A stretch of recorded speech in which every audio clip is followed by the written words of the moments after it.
వెంటనే వాడు చూపు పొంది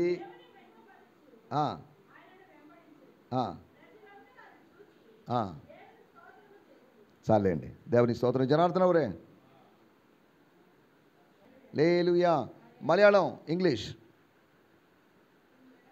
నువ్వు చదవు, అయితే చదవని ఫిక్స్ అయిపోయావు.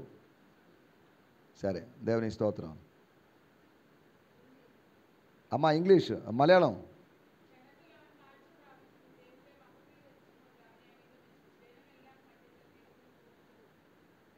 స్తోత్రం. హిందీ, लूकोस के सुसमाचार 18 अध्याय।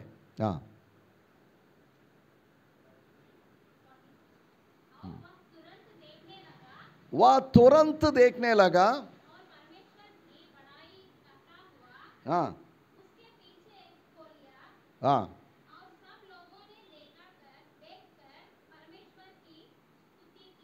దేవుని స్తోత్రం. చదవమ్మా ఇంగ్లీష్ స్వీటీ. ఇన్స్టెంట్లీ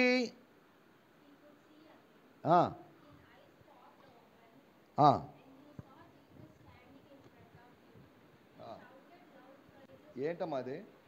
టీపీటీయా? ఈ తర్జుమాలో అమ్మా చదువు, మళ్ళీ చదువు.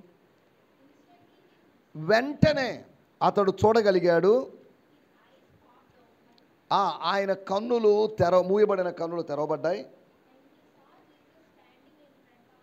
యేసు తన ఎదుట నిలబడి ఉండడాన్ని అతడు చూశాడు. అతను గట్టిగా స్తుతులు చేయడం ఆరంభించాడు. అతడు యేసును వెంబడించాడు.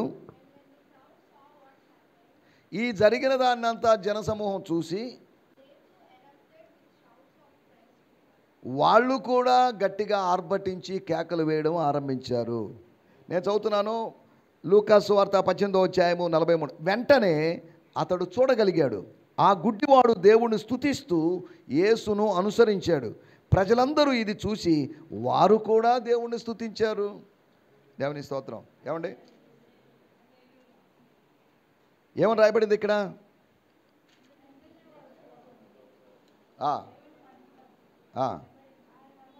ఆయనను వెంబడించెను. Following Jesus, going after Jesus. Yesu వెనకాల వెళ్ళడం అనగా యేసును ముందు పెట్టుకొని యేసు అడుగుజాడల్లో నడవడం, యేసును మాదిరిగా ఉంచుకొని నేను ఆయన చేసినట్టు చేస్తానండి, ఆమె చేసినట్టు చేస్తానండి అని చెప్పేవాళ్ళు లేరా? ఒకరి ప్రభావం మరొకరి మీద ఉంటుంది. నేను ఆయనలాగా, పాస్టర్లాగా, సంఘ పెద్దలాగా, పాల్సార్లాగా, లేకపోతే ఇంకొకరిలాగా అని మనం అనుకుంటాం. మనం ఏం కాదు, ఏం కాలేదు అనుకున్నప్పుడు ఇంకొకరిలాగా కావాలని అనుకుంటాం. ఏమంటే జాగ్రత్త వినాలి. మనం ఏమీ కాలేదు అనుకున్నప్పుడు ఇంకొకరిలాగా కావాలనుకుంటాం. కొద్దిగా ఫిలాసఫికల్గా, తాత్వికంగా అనుకోవచ్చు, లేకపోతే థియలాజికల్గా అనుకోవచ్చు. కొద్దిగా లోతుగా మాట్లాడుతున్నాను. మనం ఏమీ కాలేదనుకున్నప్పుడు ఏదో కావాలనుకుంటాం. స్తోత్రం. కానీ గుర్తుపెట్టుకోవాల్సిన విషయం, మనము ఏదో అవుతూ ఉన్నాం. స్తోత్రం. హల్లెలూయా. అంతకుముందుకే ఒక మాట చెప్పాను నేను, వీఆర్ నాట్ హ్యూమన్ బీయింగ్స్. మన హ్యూమన్ బీయింగ్స్ అంటారు, ఆ మాట కరెక్ట్. Human becomings. మనం అవుతూ ఉన్నాం, తయారవుతూ ఉన్నాం, సిద్ధపడుతూ ఉన్నాం. నాకు ఇంకొకరిలాగా మారాలని ఒకప్పుడు ఆశ ఉంది, కానీ ఇప్పుడు నాకున్న ఒకే ఒక ఆశ యేసులాగా మారాలని. యేసులాగా, యేసును వెంబడిస్తున్నప్పుడు యేసు నన్ను మారుస్తాడు అనే నమ్మకం నాకుంది. నేను ఆయనతో నడిచి ఆయనతో కూడా ఉంటాను, ఆయనలాగా మారుతాను. దేవుని స్తోత్రం. ఆత్మీయ జీవితంలో ఎవరో ఒకరి వెనకాల పడడం సులభం, కానీ వెళ్ళాల్సినటువంటి వ్యక్తి వెనకాల వెళ్ళడం అనేది ఆశీర్వాదకరం. జాగ్రత్తగా ఆలోచించాలి. గమ్యము ఎరిగిన వ్యక్తిని, దయమ్మ ఆంటీ గారిని నేను అడిగాను.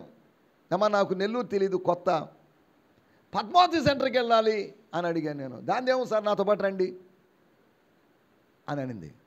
సరే, ఆమె వెనకాల పోతున్నాను. ఆమె ముందు వెళ్ళలేను నేను, ఆమె వెనకాల పోతున్నాను. ఆమె నేరుగా వెంగళరావు నగర్లో వచ్చి లోపలికి వెళ్తూ ఉంది.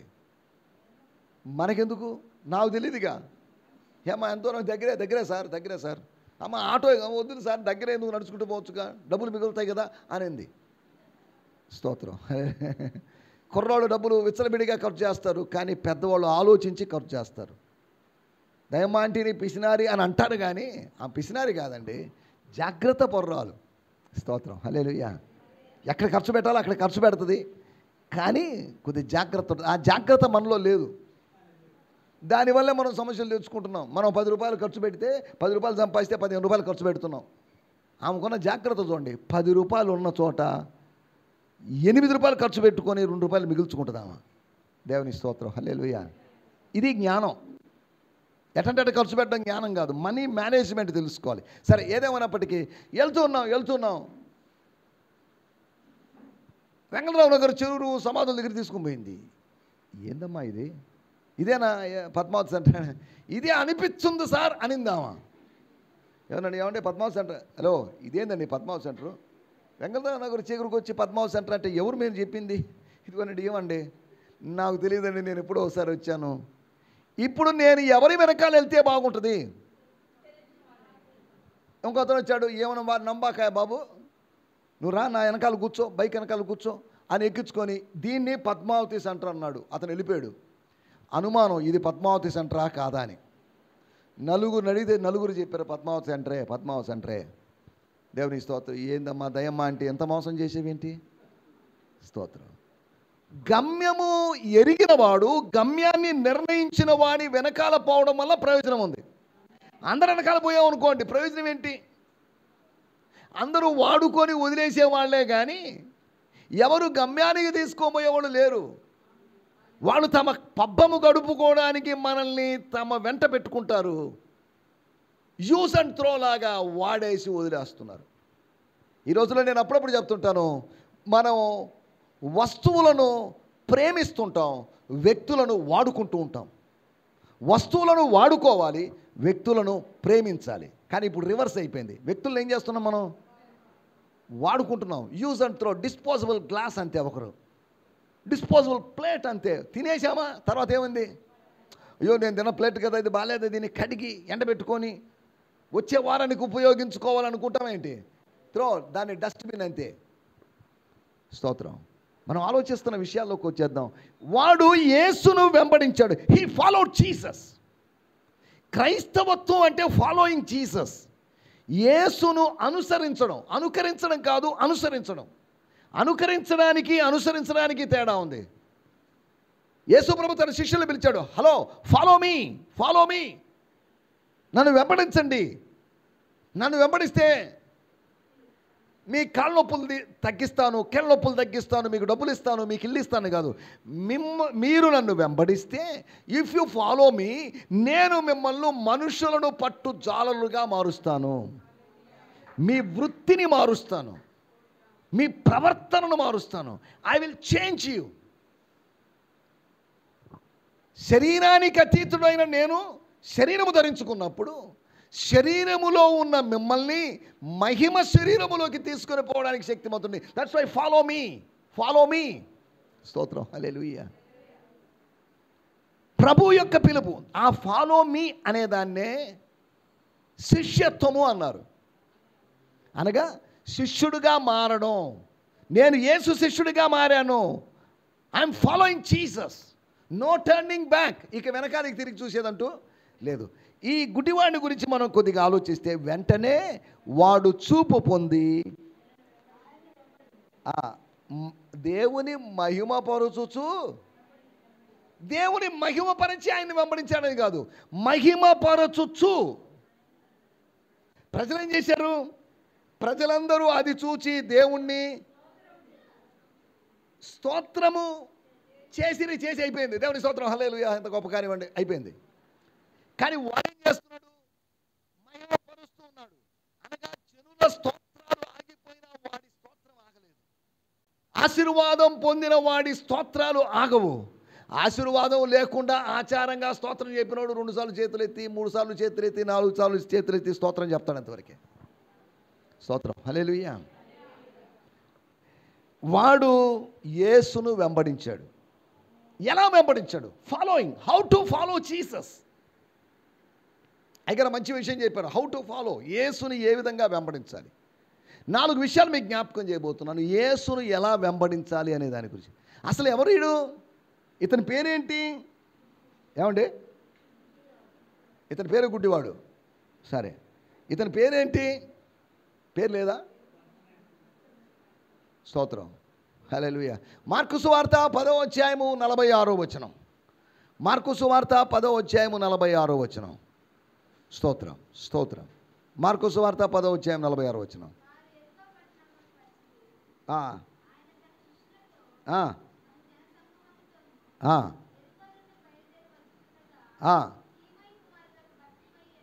తీమయి కుమారుడగు వాడు ఈడు ఒకటేనా?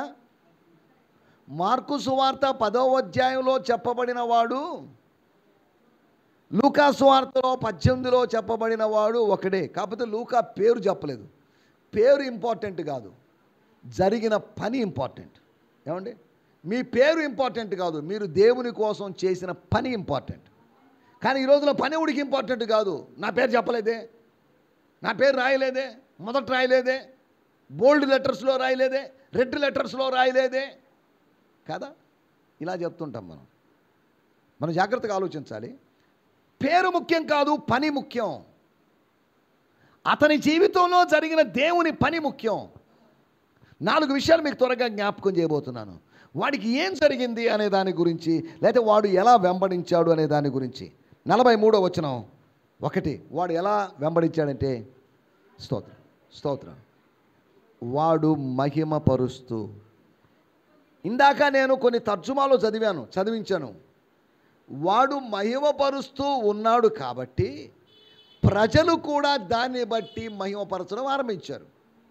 నువ్వు స్తుతిస్తే ఇతరులు స్తుతించే అవకాశం ఉంది, నువ్వు ప్రార్థిస్తే ఇతరులు ప్రార్థించే అవకాశం ఉంది, నువ్వు ఉపవసిస్తే ఇతరులు అన్న అంకులు ఆంటీ అనే ఉద్దేశంతో ప్రేరేపించబడేటువంటి అవకాశం ఉంది. ప్రజలందరూ అది చూచి, ఏది చూచి? 1, వాడు చూపు పొందడం చూసి. 2, దేవుని మహిమపరచడం చూసి ప్రజలు ఊరుకున్నారా? ఇక్కడున్న వాళ్ళు ఎంతమంది స్తుతించినా మీరు మాత్రం ఊరుకుంటారు. వాళ్ళు ఏదో స్తుతించారండి, మాకెందుకులేండి. దేవుని స్తోత్రం, హల్లెలూయా.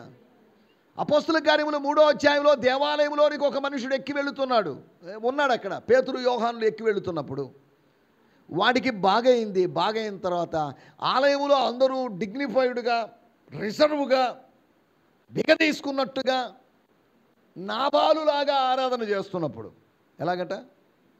నాబాలు ఆరాధన అంటే ఏంటిది? పెద్ద ఎగ్జైట్మెంట్ లేదు, పెద్ద హల్లెలూయా స్తుతి మహిమ, చావు గీతాలు పాడినట్లుగా ఉన్నటువంటి స్తుతి గీతాలు, చావు గీతాల్లాగా ఉన్నాయి, విలాప గీతాల్లాగా ఉన్నాయి. అది మన సంఘాల్లో జరుగుతున్న పరిస్థితి. కానీ వాడు దేవాలయంలో ఎవడు వాడితో కలిసి గంతులు వేయడానికి ఎవడు లేడు, కానీ వాడు గంతులు వేశాడు. స్తోత్రం, స్తోత్రం చెప్పేవాళ్ళు ఇక్కడ ఎవరు లేకపోయినప్పటికీ మీరు స్తోత్రం చెప్పాలి. చప్పట్లు కొట్టేవాళ్ళు ఇక్కడ ఎవరు లేకపోయినప్పటికీ చప్పట్లు కొట్టి మీరు స్తోత్రం చెప్పచ్చు. హల్లెలూయా, హల్లెలూయా. నిద్రపోయే వాళ్ళు ఎవరు లేనప్పటికీ కూడా మీరు నిద్రపోవచ్చు. స్తోత్రం, హల్లెలూయా, హల్లెలూయా. మంచి పనులు చేయడానికి మనకు తోడు కావాలి, కానీ చెడు పనులు చేసేందుకు తోడు అవసరం లేదు. ఏమండి, అంతేగా? ఎవరు చేసినా చేయమని నేను తాగేదానండి అనుకుంటాడు, కానీ నాకెవరు తోడు లేదు కాబట్టి నేను మానేశానండి అని ప్రపంచంలో ఏ తాగుబోతూ ఎంతవరకు అనలేదు.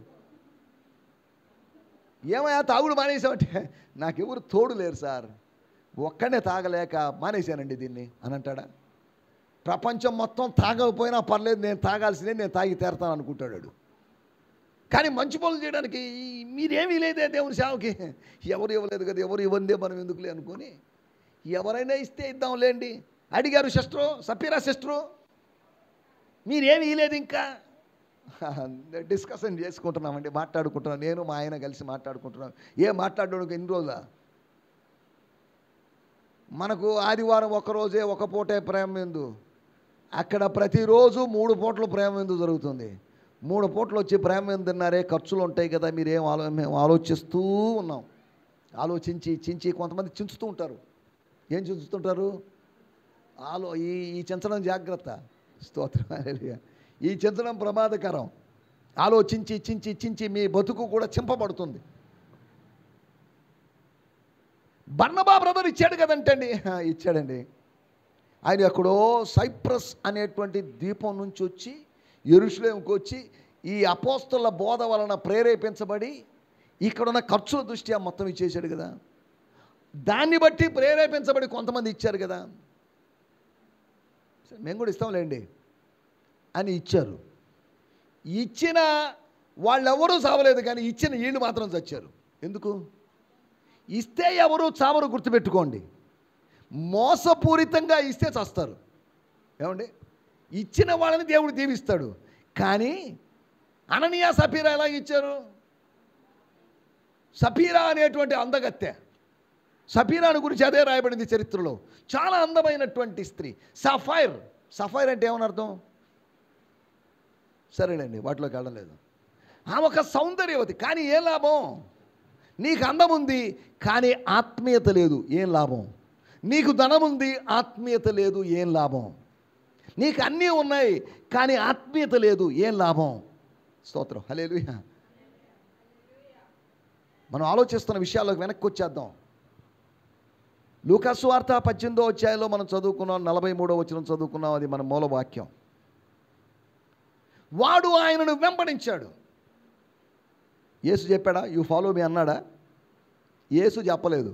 యేసు చెప్పకపోతే ఎందుకు ఫాలో అయ్యాడు?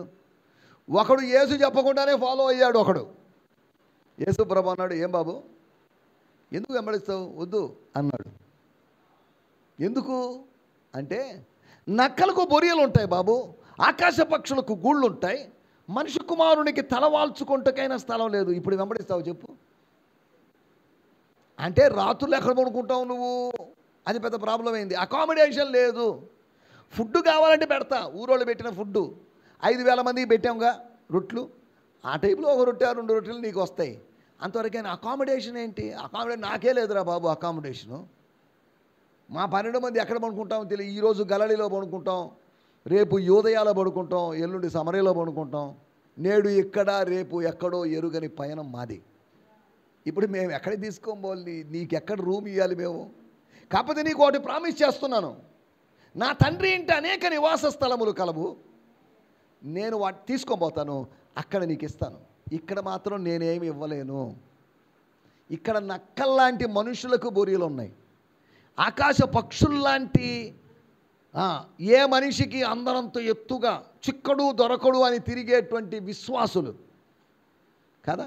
పాస్టర్కి అందనటువంటి చిక్కడు దొరకడు విశ్వాసులు ఉంటారు. ఆదివారం చిక్కరు వాళ్ళు, మిగతా రోజుల్లో దొరకరు వాళ్ళు. ఆదివారం వచ్చి కూర్చున్న సెస్ట్ వచ్చింది, మళ్ళీ మాట్లాడదాం అనుకుంటాం, జనాలతో మాట్లాడి ప్రార్థన చేశారు, ఆయన చిక్కడు దొరకడు వెళ్ళిపోయింటాడు కదా. చిక్కడు దొరకడంటే మన విశ్వాసులే కాదా. స్తోత్రం.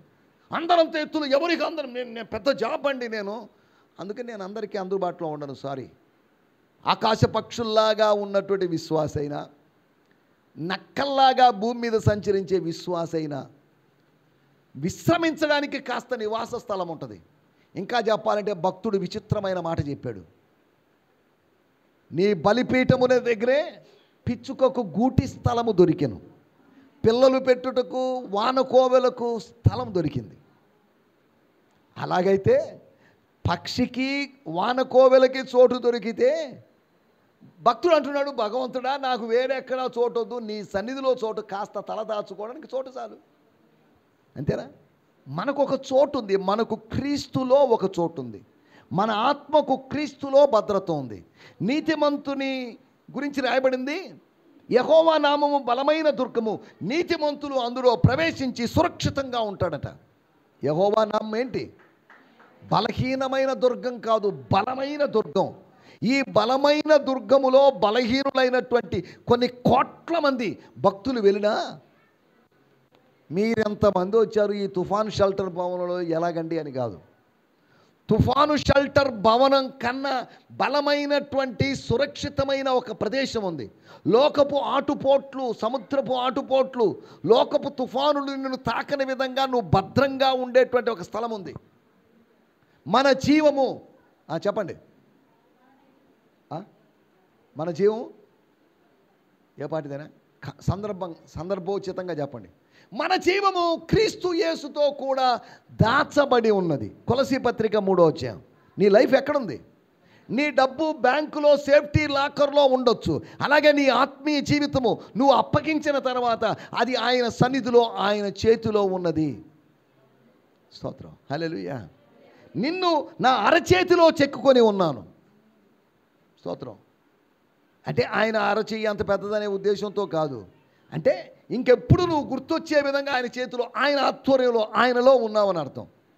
దేవుని స్తోత్రం, హల్లెలూయా. భక్తునికి సురక్షితమైన స్థలం ఒకటి ఉంది. ఆ స్థలము పేరే భగవంతుడు. భగవంతుని సన్నిధిలో భక్తుడు సురక్షిత. The safest place for a man of God or a saint is Jesus. ఆశ్రయపురమైనటువంటి యేసు.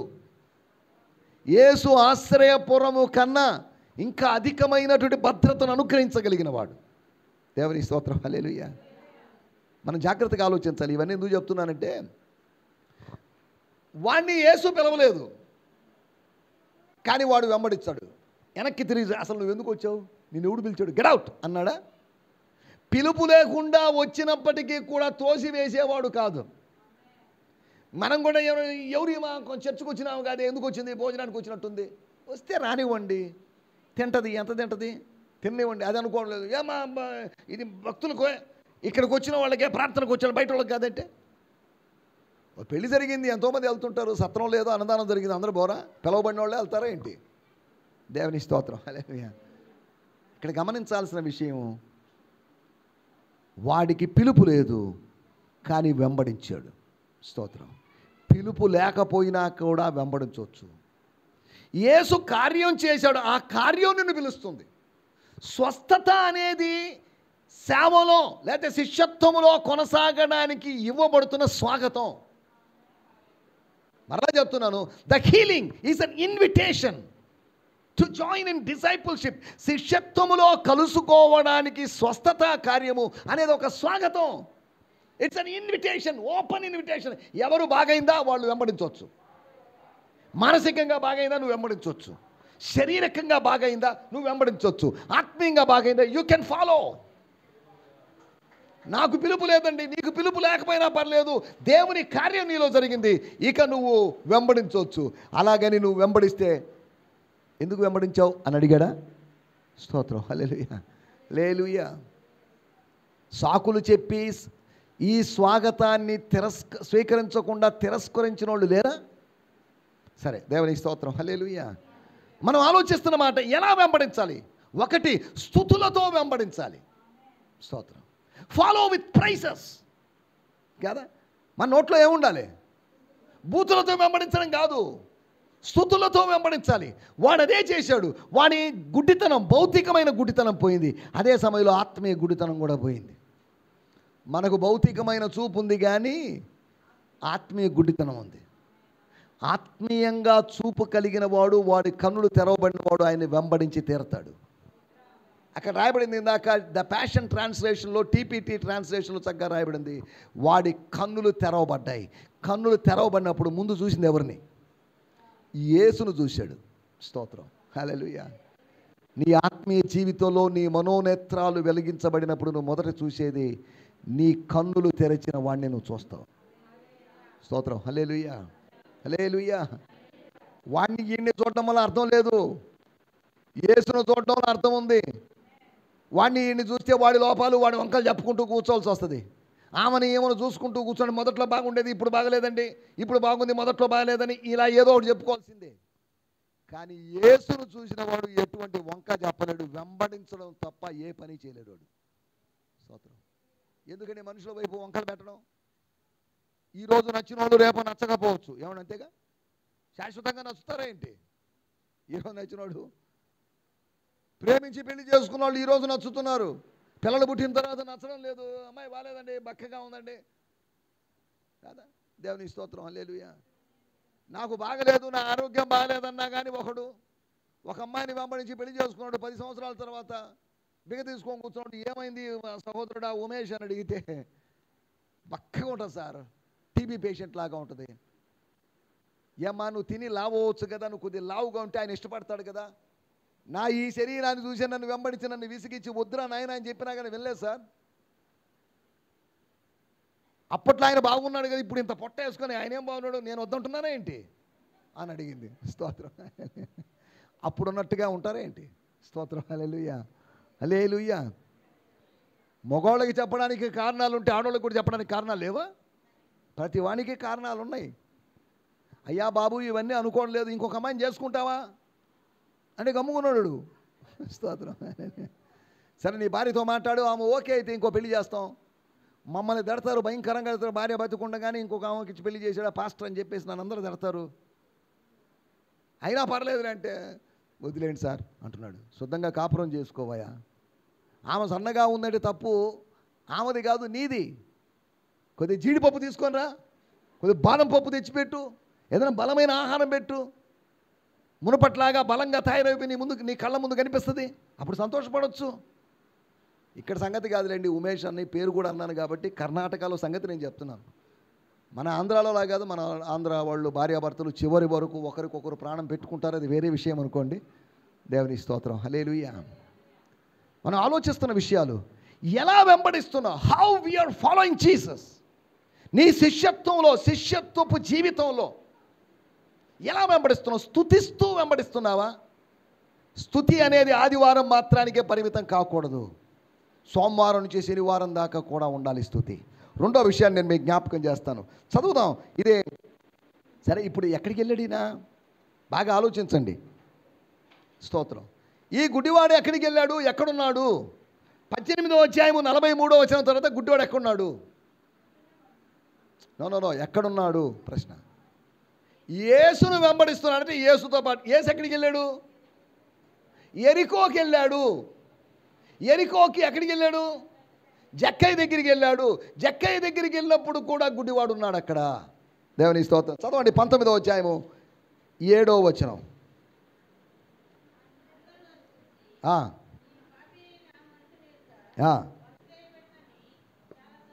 సనుక్కునిరి అని కాదు, చాలా సనుక్కునిరట. మర్మరింగ్ కొనుక్కుంటున్నారు ధైర్యంగా. అయ్యా యేసుప్రభువా ఏంది వాడు యమ దుర్మార్గుడు అంటే వాడు జక్కయ్య వాళ్ళ ఇంటికి వెళ్ళడం ఏంటి? ఎరికోలో పరిశుద్ధుల యొక్క అడ్రస్లు ఇస్తాం, వాళ్ళ యొక్క డోర్ నంబర్లు ఇస్తాం, అక్కడికి పోకుండా కరెక్ట్గా పాపి దగ్గరికి వెళ్ళావేంటి? ఆ రోజు చూస్తే సమరయ్యలో అపవిత్రాల దగ్గరికి వెళ్ళావేంటి? నీకెవరు మంచోళ్ళు దొరకరా? సాక్ష్యం దొరికిన స్త్రీలు దొరకరా? సాక్ష్యం ఉన్న స్త్రీలు దొరకరా? పురుషులు దొరకరా నీకు? సాక్ష్యం లేని వాళ్ళ దగ్గరికి వెళ్తావేంటయ్యా? అదే కదా అందరూ అనేది. చివరికి యేసు ప్రభువుకు ఒక పేరు పెట్టారు వాళ్ళందరూ, పాపులకు స్నేహితుడంట. స్తోత్రం. హల్లెలూయా. ఎందుకంటే నాకు ఆ పేరు పెట్టారు, నాకు ఆ పేరు నచ్చలేదని ఆ పేరును బట్టి బాధపడలేదు. పాపుల స్నేహితుడు అని పిలువబడ్డానికి కూడా ఆయన సంతోషించాడు. మీరు ఏ పేరు పెట్టినా దాని గురించి నేనేం అభ్యంతర పడను. స్తోత్రం. హల్లెలూయా. లోకము ఎన్ని పేర్లు పెట్టినా దాని గురించి మనం భయపడాల్సిన అవసరం లేదు. అక్కడ రాయబడింది అందరూ అది చూచి. ఏది చూచి? అందరూ అది చూచి. ఇక్కడ కూడా ఉంది ప్రజలందరూ అది చూచి. 18:43. అంటే ప్రజలకు చూడటమే పని, పక్కనోడికి ఏం జరుగుతుందా, ఎదుంటోడికి ఏం జరుగుతుందా చూసే పనే ఉంది. అంటే భౌతికంగా చూసే పనిలో ఉన్నారు కానీ ఆత్మీయంగా చూసే పనిలో. అందరూ అది చూచి ఈ పాపి అయిన జక్కయ్య అనే వాడి దగ్గరికి, పొట్టోడి దగ్గరికి వెళ్ళాల్సినంత అవసరమే ఉందండి? అసలు మాకు తెలియకుండా అడుగుతాను, అసలు ఈయనకి ఏం పని? ఎరికోలో ఏం పని? ఎరికో శపితమైన నగరం కదా, ఆ నగరంలో ఇతనికి ఏం పని? ఎక్కడి నుంచి వచ్చాడు ఆయన? ఏమండి ఎక్కడి నుంచి వచ్చాడు? 17వ అధ్యాయం 11వ వచనం చదివితే సమరయ నుండి ఎరికోకు వచ్చి ఎరికో నుంచి యెరూషలేంకి వెళ్తున్నాడు. సమరయలో కొంతమందిని బాగు చేయాలి, అది ప్లాన్. ఎరికోలో జక్కయ్యని కలుసుకోవాలి. ఎరికోకి యెరూషలేముకి ఆ మధ్యలో సరిహద్దులో ఒక గుడ్డోని బాగు చేయాలి. జీసస్ యొక్క షెడ్యూల్ చూడండి. ఈరోజు ప్రోగ్రామ్ ఏంటి? ఫస్ట్ సమరయ, తర్వాత బార్డర్, తర్వాత ఎరికో, తర్వాత యెరూషలేం. అన్ని ప్లాన్ ప్రకారం జరుగుతున్నాయి. ఎక్కడికి వెళ్ళినా కానీ కార్యాలు జరుగుతున్నాయి. ఎక్కడికి వెళ్ళినా ఆయన ఎవరినో ఒకరిని బాగు చేస్తూనే ఉన్నాడు. 18వ అధ్యాయంలో గుడ్డివాడిని భౌతికంగా బాగు చేశాడు. 19వ అధ్యాయంలో జక్కయ్యను ఆత్మీయంగా బాగు చేశాడు. ఆయన ఆత్మీయంగా బాగు చేయగలడు, శారీరకంగా బాగు చేయగలడు, మానసికంగా బాగు చేయగలడు. శరీర రోగమైన అది ఆత్మీయ వ్యాధి అయినా యేసు గాయములు స్వస్థపరచును. ఏదైనా కావచ్చు. మనోవ్యాధికి మందు లేదంటున్నారు, అప్పుడు ఇప్పుడు అంటున్నారు కదా. ఇన్ని మందులు పోయాము, ఇన్ని టానిక్లు తాగాము, ఇన్ని సిరప్పులు లేహ్యాలు తిన్నాం, మన మనోవ్యాధి తగ్గుతుందా ఏంటి? మనోవ్యాధి అనేది మనసుకు సంబంధించింది. శరీరానికి వ్యాధి వస్తే నాకు అర్థం కాకూడదని దండలు వేసుకుంటున్నారు. అరే బాబు, శరీరములో ఉన్నదానికి మీరు దండలు వేసుకోవడం వల్ల, మూలాపేటకు పోయి దండలు వేసుకోవడం వల్ల ఏం లాభం? రొట్టెల పండుగ ఒకటి స్టార్ట్ అయింది, రొట్టెల పండుగకు వెళ్ళి ఆ రొట్టె ఈ రొట్టె తినడంలో అర్థం ఏంటి కదా. స్తోత్రం, హల్లెలూయా. మనిషి ఎంత అజ్ఞానములో అభివృద్ధి చెందుతున్నాడు, ఎన్ని మూఢనమ్మకాల్లో మనిషి ముందుకు సాగుతున్నాడో దీన్ని బట్టి అర్థం చేసుకోవాలి. స్తోత్రం, హల్లెలూయా. ఆత్మీయతలో మనిషి ఎదగడం లేదు, కానీ మూఢనమ్మకాల్లో మనిషి పెరిగిపోతున్నాడు. రెండో విషయం, అందరూ అది చూచి, అందరంటే అందరిలో ఎవడున్నాడు? ఇప్పుడు అందరితో పని కాదు, మనకు ఒకడితో పని. వాడి గురించి ఎవడు? తీమయి కుమారుడైనటువంటి బర్తీమయి అనేటువంటి ఈ గుడ్డివాడి గురించి మనం ఆలోచిస్తున్నాం. ఈ గుడ్డివాడు ఇప్పుడు ఎక్కడున్నాడు? ఇంతకుముందు బార్డర్లో ఉన్నాడు, ఇప్పుడు బార్డర్ దాటి యేసుతో కూడా ఎరుకోకు వచ్చాడు. స్తోత్రం.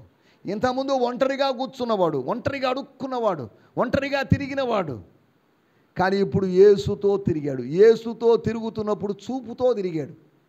ఇంతకుముందు చూపు లేకుండా ఒంటరిగా తిరిగాడు, చూపు లేకుండా తిరిగాడు. ఇప్పుడు యేసుతో తిరుగుతున్నప్పుడు, యేసు వెనకాల వెళ్తున్నప్పుడు చూపు కలిగిన వాడై అందమైనటువంటి ప్రపంచాన్ని, ఒకటి ఎరికోని, శపితమైన ఎరికోను చూశాడు, ఆశీర్వదించబడిన యెరూషలేమును చూశాడు, యేసుతో ఉన్న జనసమూహాన్ని చూశాడు, యేసును చూశాడు. మూర్ఖులైనటువంటి మత ఛాందసవాదులైనటువంటి యేసు శిష్యులను చూశాడు. అందరూ అది చూచి ఈయన పాపి అయినా, ఇప్పుడు అందరూ అది చూసి అంటే ఈ బర్తిమయి కూడా గొనిగాడా? బర్తిమయికి గొనిగే అవకాశం లేదు. ఏమండి, ఉందా? గుడ్డోడిని నా కోసం నిలిచిపోయినవాడు, నా కోసం ఆగిపోయినవాడు, నా కేకలను ఎవరూ పట్టించుకోనప్పుడు నా కోసం ఆగినవాడు. కాబట్టి ఈయన జక్కయ్య కోసం రావడంలో తప్పేంటి? అందరూ సణిగినప్పటికీ ఈడు మాత్రం సనగలేదు. స్తోత్రం. దేవుని బిడ్డలారా, గుర్తుపెట్టుకోండి. ఒక మాట చదువుతాం, ఫిలిప్పీయులకు రాసిన పత్రిక 2వ అధ్యాయంలో మనం ఎలా జీవించాలి అనే మాట మనం చూసుకోగలం. స్తోత్రం. 2వ అధ్యాయము. స్తోత్రం, స్తోత్రం. 14, 15 కలిసి ఉన్నాయి, చదవండి. మీరు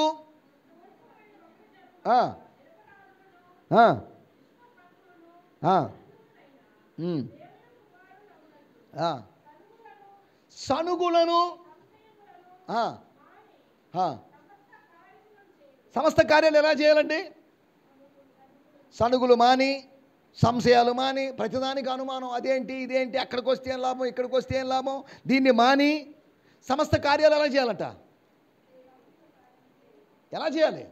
సనుగులు మానండి, సంశయాలు మానండి. స్తోత్రం, హల్లెలూయా. ఈరోజు లేవా సనుగులు? లేవా సంశయాలు? లేవా? ఓ ఎన్ని సంశయాలండి, బోల్డు సంశయాలు ఉన్నాయి. వీటిని మాని సమస్త కార్యములను, స్తోత్రం, హల్లెలూయా. 1 కొరింథీ పత్రిక 16వ అధ్యాయం చూడాల్సిన అవసరం లేదు. మీరు చేయు కార్యములన్నీ ప్రేమతో చేయండి. సనుగుడు లేకుండా, గొనుగుడు లేకుండా ప్రేమతో మనం చేయడం నేర్చుకోవాలి. 1 తిమోతి పత్రిక 2వ అధ్యాయంలో రాయబడిన మాట. స్తోత్రం, హల్లెలూయా. ప్రతి స్థలమందు 10వ వచనంలో, స్తోత్రం, క్షమించండి 8వ వచనం. కావున ప్రతి స్థలమందును పురుషులు కోపము లేకుండా ఉండాలి, సంశయము లేకుండా ఉండాలి, ప్రార్థన, పవిత్రమైన చేతులెత్తి ప్రార్థన చేయవాలని కోరుచున్నాను. ఏముండకూడదు? కోపిస్తోడి ప్రార్థన దేవుడు ఆలకించుడు. కోపం ఉండకూడదు, సంశయం ఉండకూడదు, సణుగుడు ఉండకూడదు, పగ ఉండకూడదు. ఏమండి, ఇవి లేకుండా ప్రార్థన చేయాలి. పవిత్రమైన చేతులెత్తి ప్రార్థన చేయాలి. పవిత్రత కలిగిన వాళ్ళుగా ఉండాలి. అపవిత్రత ఉండకూడదు, కోపం ఉండకూడదు, సంశయం ఉండకూడదు, సణుగుడు ఉండకూడదు, పగ, ప్రతీకారం, ఇలా ప్రార్థన చేయాలి. అదే కదా రాయబడింది. కావున అక్కడక్కడ అని కాదు, ప్రతి స్థలమందును పురుషులు కాదులేండి, చిన్న ట్రాన్స్లేషన్లో కూడా పొరపాటు, మనుషులు మెన్ అని రాయబడింది, దాన్ని కొద్దిగా డివైడ్ చేసి పురుషులని పెట్టారు, కింద స్త్రీల గురించి చెప్పారు కాబట్టి. కావున ప్రతి స్థలమందు మనుషులు కోపం ఉందా? కోపం ఉందా మనకు? బాబో, చిరుబురులు ఆడుతుంటారు, చిటపటలు ఆడుతుంటారు. ఊరిన ప్రతిదానికి కోపమే, ప్రతిదానికి అనుమానమే, ప్రతిదానికి సనుగుడే, ప్రతిదానికి పగ. ఏ కదా? స్తోత్రం. పవిత్రమైన చేతులెత్తి ప్రార్థన చేయాలి. స్తోత్రం. హల్లెలూయా. అందరూ సణిగినప్పటికీ వీడు సణుక్కునే అవకాశం లేదు. నా మీదే కనికరం చూపించాడు. జక్కయ్య సార మీద కనికరం చూపిస్తే తప్పేంటి? జక్కయ్య పొట్టోడే ఉండొచ్చు, పాపి ఉండొచ్చు. మీరు పాపం చేయలేదా? జక్కయ్య ఒక్కడైనా పాపి? ఏమంటే ఎరికోలో జక్కయ్య ఒక్కడైనా పాపి, మిగతా లేరా? అసలు పాపి అని ముద్ర వేస్తున్న వీళ్ళు పాపులు కాదా? తప్పు లేని వారు తమ తప్పులు ఎరగరు. ప్రతివాడికి వాడు తప్పుటోడు, ఈడు తప్పుటోడు అని అంటారే కానీ వీళ్ళు కాదండి, నేనే తప్పుటోడండి అని ఒప్పుకునే ధైర్యం ఎంతమందికి ఉంది? తప్పు చేసిన అబ్బే లేదండి అని బల్ల గుద్ది వాదించేవాళ్ళు లేరా? సరి చేసుకునేవాళ్ళు. ఆ మనుషుడు నీవే అనగానే వెంటనే పశ్చాత్తాపడినటువంటి దావీదు లాంటి వాళ్ళు ఎక్కడున్నారు? లేరు. దావీదు అందుకనే ఆశీర్వదించబడ్డాడు. మనం ఈ దరిద్రమైన స్థితిలో ఉన్నాం. సరి చేసుకోవడానికి ఎవరికి ఇష్టం లేదు, సమర్థించుకోవడానికే ఇష్టం. సరి చేసుకోవడం ఎవరికి ఇష్టం లేదు. నువ్వేంటండి నాకు చెప్పేది, పాస్టర్ ఏందండి నాకు చెప్పేది, వాళ్ళేంటండి నాకు చెప్పేది అనే దూరంలో ఉన్నా. బాబు నిద్రపోతున్నావేంటి? స్తోత్రం. హల్లెలూయా, హల్లెలూయా. మీరు నిద్రపోతూ వినొచ్చు, కానీ నేను నిద్రపోతూ ప్రసంగం చేయలేను. ప్రపంచంలో నిద్రపోతూ ప్రసంగం చేసిన వాళ్ళు నాకు తెలిసి ఎవరు లేరు. స్తోత్రం. హల్లెలూయా, హల్లెలూయా. మీరు వింటే ఇది జోలపాటలాగా ఉంటుంది. మీరు ప్రశాంతంగా అలాగా వింటున్నట్టు ఉంటారు, మెల్లగా జారిపోతారు. ఇలాగ ఆయన రికార్డింగ్ చేస్తూ పాపము రితిక్ అలా నిద్రలో జారినట్టున్నాడు, ఆయన కింద పడతావేమో. స్తోత్రం. హల్లెలూయా. ఏం చెప్పుకుంటున్నాం మనం? ఎలా వెంబడించాలి? అతను వెంబడించిన దానిలోంచి 4 విషయాలు మీకు జ్ఞాపకం చేస్తున్నాను. ఒకటి, స్తుతులతో వెంబడించాలి, స్తుతిస్తూ దేవుని మహిమపరుస్తూ. రెండోది, సణుగుడు లేకుండా వెంబడించాలి. నీ చుట్టూ ఉన్న వాళ్ళు సనగొచ్చు, నువ్వు సనగడానికి వీల్లేదు. నీ చుట్టూ ఉన్న అన్యులు సనగొచ్చు, నువ్వు సనగడానికి వీల్లేదు. ఎందుకు సణుగుతావు? స్తోత్రం చెప్పు కదా. స్తోత్రానికి, సణుగుడు అనేదానికి విరుగుడు మందు స్తోత్రం. ఏం చెప్పాలి మీరు? స్తోత్రం చెప్పాలి, అంతవరకే. కానీ సణుగుడు ఉండకూడదు. ఉంటే స్తోత్రం అన్న ఉంటుంది, సణుగుడు అన్న ఉంటుంది. మీలో ఏముంది? స్తోత్రం లేదంటే ఏమని అర్థం?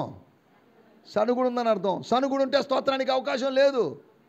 సణుగుడికి విరుగుడు స్తుతి, స్తోత్రం రావాలి. ఇశ్రాయేలు ప్రజలకు సణుగుడు ఉందా? స్తోత్రం ఉందా? దానివల్ల ఏమయ్యారు? సణుగుడు కలిగినోడు స్వాస్థ్యానికి వెళ్ళలేదు, స్తోత్రం చెప్పిన వాడు మాత్రమే స్వాస్థ్యానికి వెళ్ళాడు. నువ్వు స్తోత్రం చెప్పేవాడు అయితే స్వర్గానికి వెళ్తావు.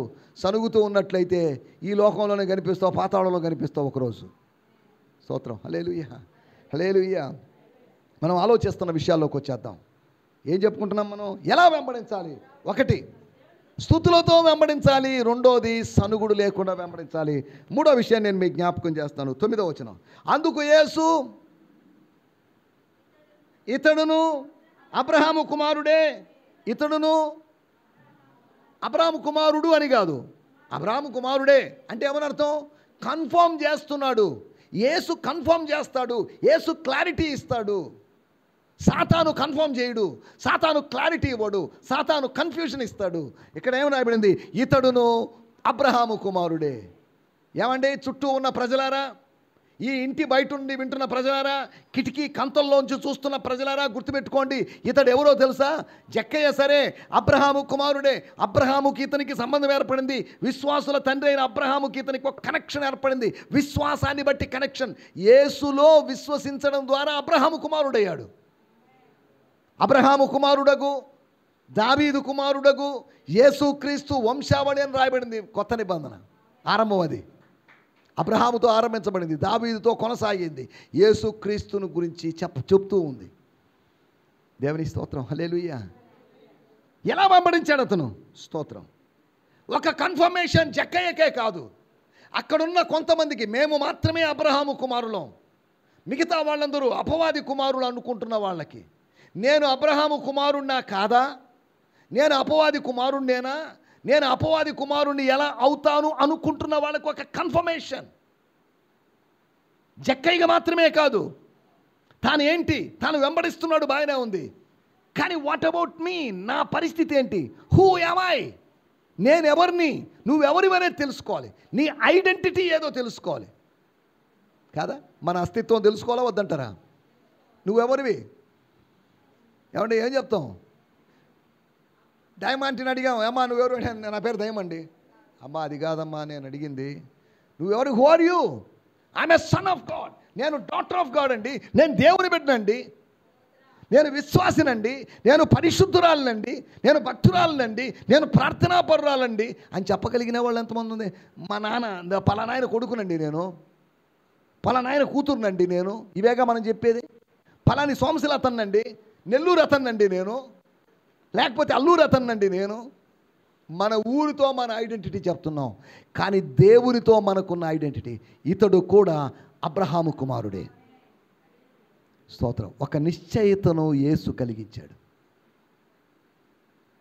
వీధి పక్కన బట్టపరుచుకొని అమ్ముకుంటున్నటువంటి వానికి ఒక నిశ్చయితనిచ్చాడు.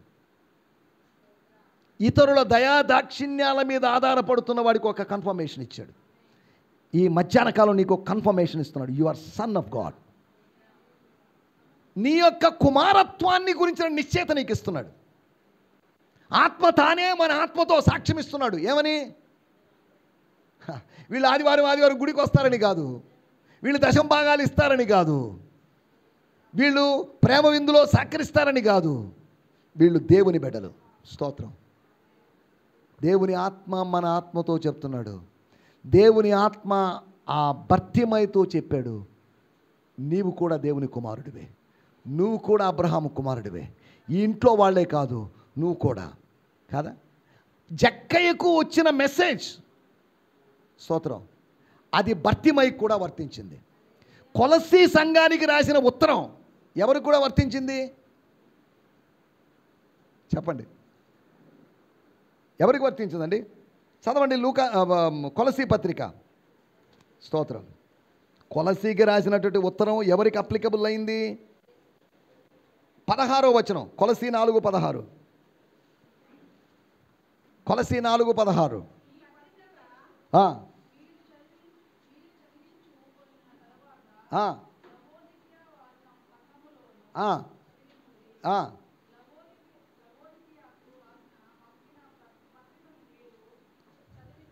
అంటే ఏమని అర్థం?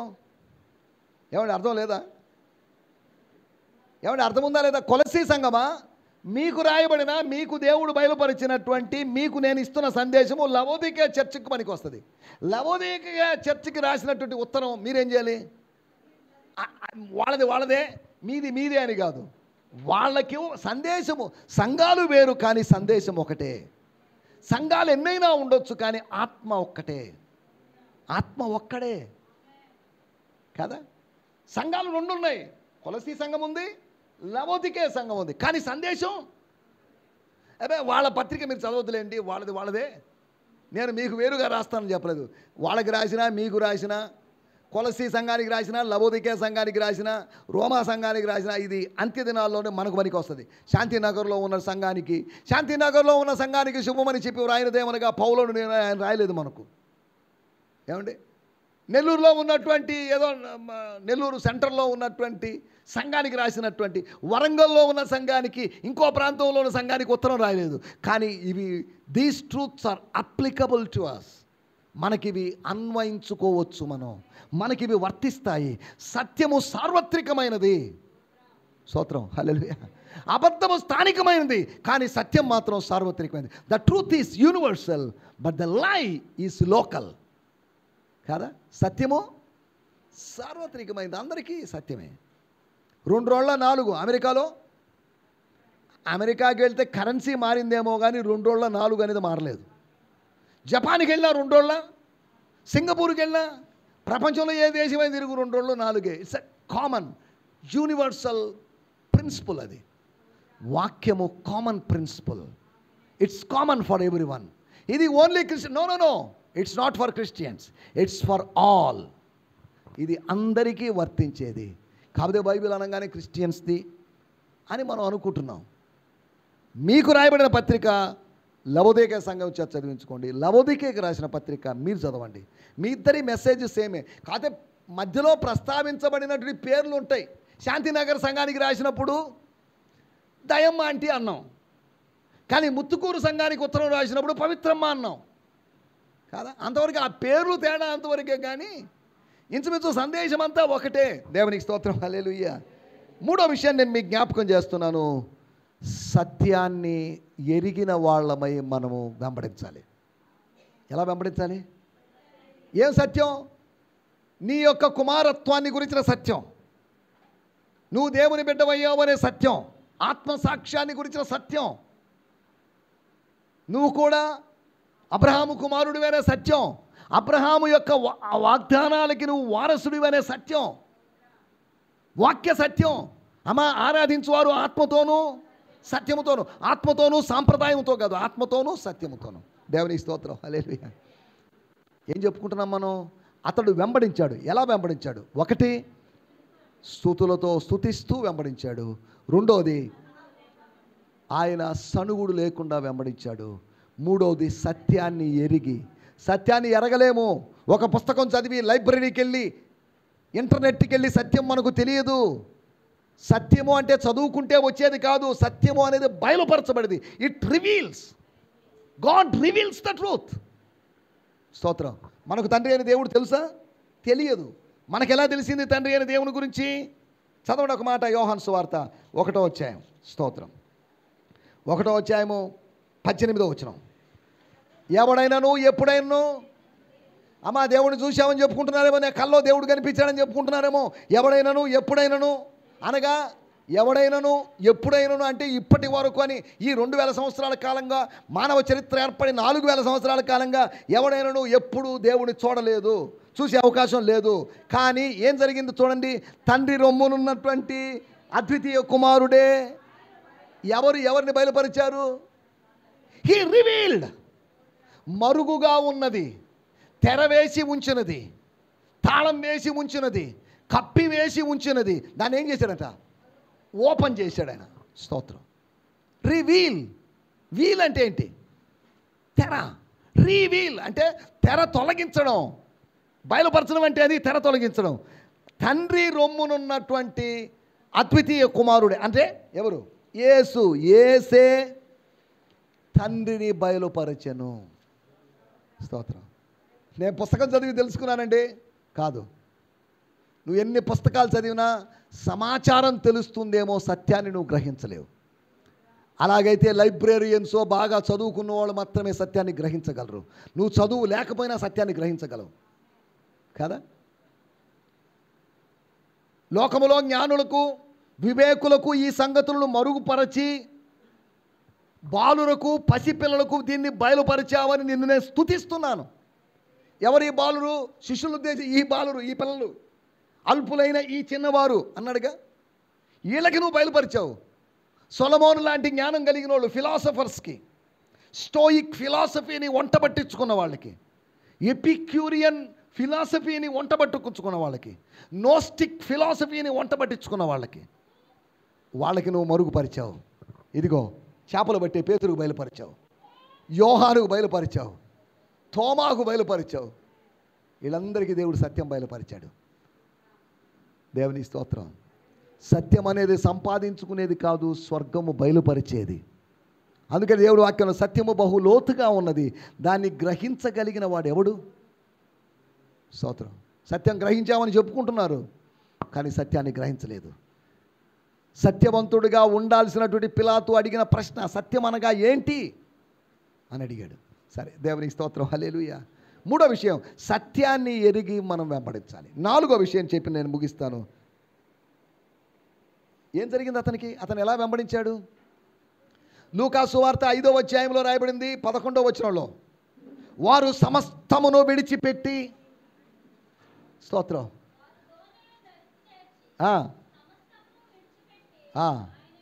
ఎలా వెంబడించారు? సమస్తాన్ని విడిచిపెట్టి సమర్పణతో ఆయన్ని వెంబడించాలి. సమర్పణ. సమస్తమును విడిచిపెట్టి అంటే ఏమని అర్థం?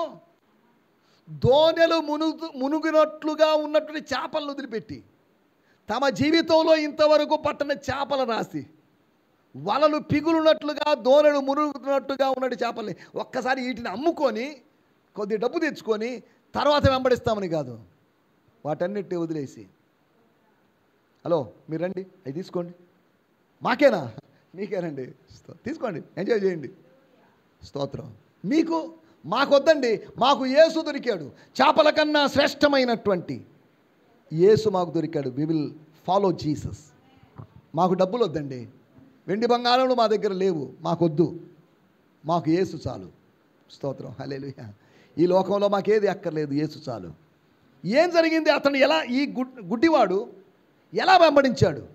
చదవండి, ఒక మాట మీకు అర్థం కావడం చెప్తాను. మార్కు సువార్త 10వ అధ్యాయము 50వ వచనం. మార్కు సువార్త 10వ అధ్యాయము 50వ వచనం.